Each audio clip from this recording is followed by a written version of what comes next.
میری بیوی ساتھ آئی ہے، ایئرپورٹ سے احرام باندھا تھا، بیوی ناپاک تھی، ہوٹل میں احرام کھول دیا، جب پاک ہو جائے عمرہ کر لے، نہیں کرے گی تو دم پڑ جائے گا۔ سر درد کا بیماری کا علاج بس زمزم ہے یا فاتحہ ہے۔ قرآن پاک کا آسان ترجمہ جو ہے، لفظی ترجمہ، وہ جو حضرت مولانا تقی عثمانی صاحب نے لکھا ہے، وہ آسان بھی ہے اور ایک ایک لفظ کا ترجمہ ہے۔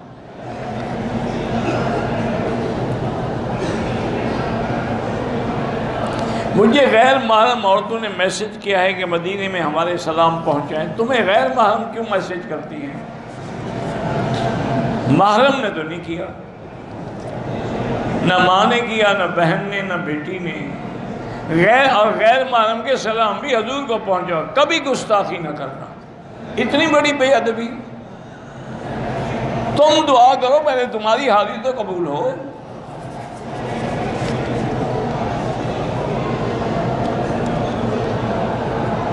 والدین اولاد کو نہ دیں، ملکیت بیچ دیں، تو بہرحال والدین گناہ گار ہیں۔ ان کو حکم ہے شریعت میں کہ اپنی اولاد کو بھیک مانگتا ہوا نہ چھوڑ کے جاؤ، ان کو غنی بنا کے جاؤ۔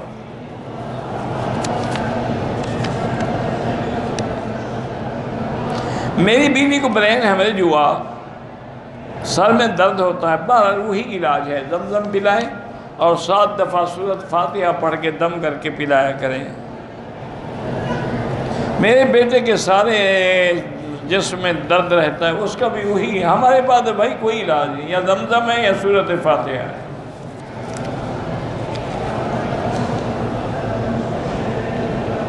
باہر جو ٹاور بنے ہیں ان پر بھی نماز ہو جاتی ہے اگر اگلی صفحے نظر آ رہی ہے۔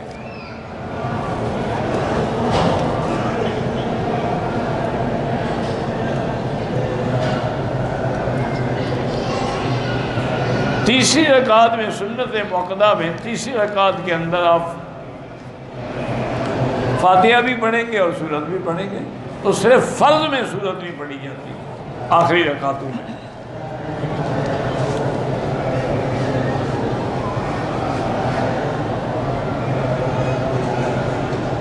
میری زنا سے جان چھوٹ گئی، شکر کرو اللہ کا، بتانے کی کیا ضرورت ہے۔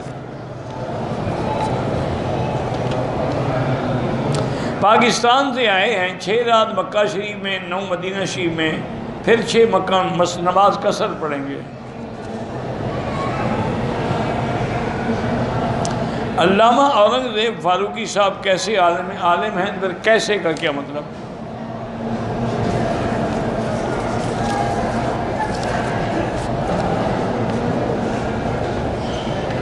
حیض کی حالت میں حرم میں یا مسجد نبوی میں عورت نہیں بیٹھ سکتی، باہر بیٹھے میدان میں۔ جس شخص کے بارے میں شادی ہونے والی ہو، جس شخص کے ساتھ، اس کے بارے میں سوچ سکتے ہیں، بالکل سوچ سکتے ہیں، استخارہ بھی کر سکتے ہیں کہ خیر ہے تو ہو، خیر نہ ہو تو نہ ہو۔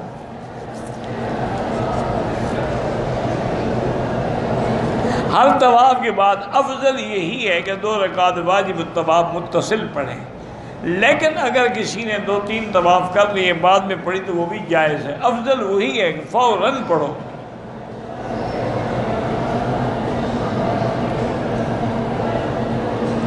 مدینے سے آ کر حیض ہونے والی عورت جو ہے وہ عمرے کی نیت مسجد عائشہ سے نہیں، وہیں مدینے سے عمرے کی نیت کر کے آ جائے، ہوٹل میں بیٹھی رہے، جب پاک ہو جائے عمرہ کر لے۔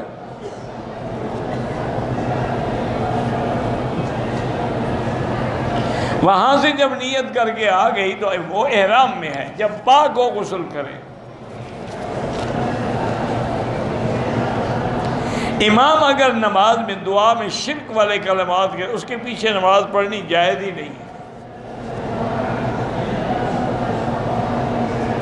جنازے کی نماز میں ایک سلام سے بھی نماز مکمل ہو جاتی ہے، لیکن حنفی مسلک میں افضل یہ ہے کہ دونوں طرف سلام ہو تاکہ تمام ملائکہ ہر طرف سے مستفید ہوں۔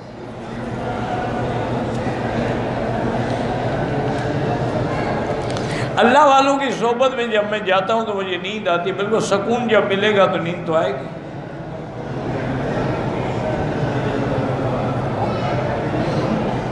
چلہ پتہ نہیں کیا ہے، 4-10 دن، کون سا 4-10 دن؟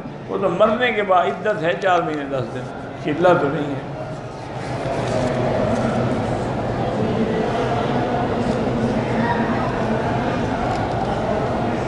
میری شادی کو 41 سال ہو گئے ہیں، دونوں ٹھیک ہیں، اولاد اللہ کی مرضی ہے، کوئی کیا کر سکتا ہے؟ وہ چاہے دے دے۔ حضرت ابراہیم علیہ السلام کو 90 سال کی عمر میں نہیں دے دیا، اس کی مرضی ہے۔ اگر آپ نے عمرہ اپنے ملک سے کیا ہے اس کا ثواب زیادہ ہے، یہاں جو مسجد عائشہ سے کریں اس سے طواف کا ثواب زیادہ ہے، کہ جتنی دیر عمرے میں کریں اتنی دیر طواف کرتے ہیں۔ عورتوں کے لیے احرام کی حالت میں ایسے چہرے کا معنی کھولنے کا معنی یہ ہے کہ آگے کپڑا لٹکا دیں، اگر کوئی آدمی نہ ہو تو کپڑا ہٹا دیں۔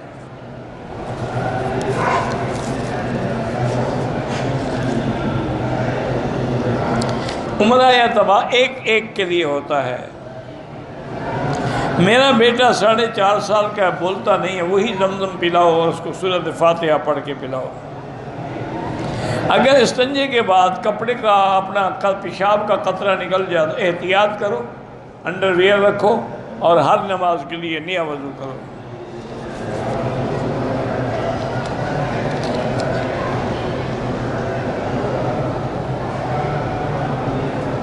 کہتے جی کہ آپ کو سوال پوچھتے ہیں تو غصہ آ جاتا ہے، جیسا سوال ہوگا ویسے ہی جواب ہوگا۔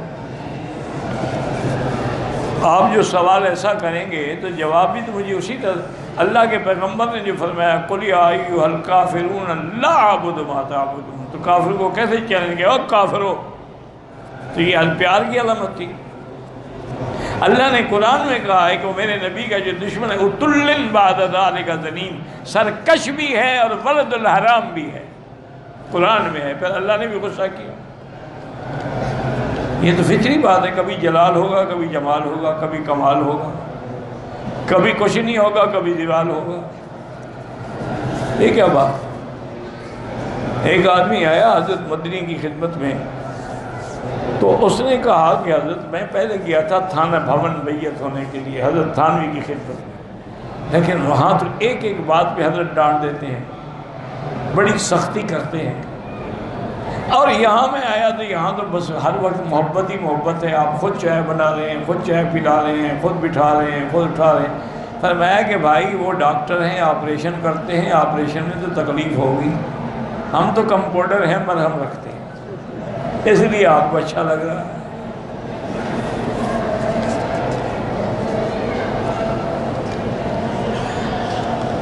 بہرحال جی ہم تو علماء سب کے لیے دعا کرتے ہیں۔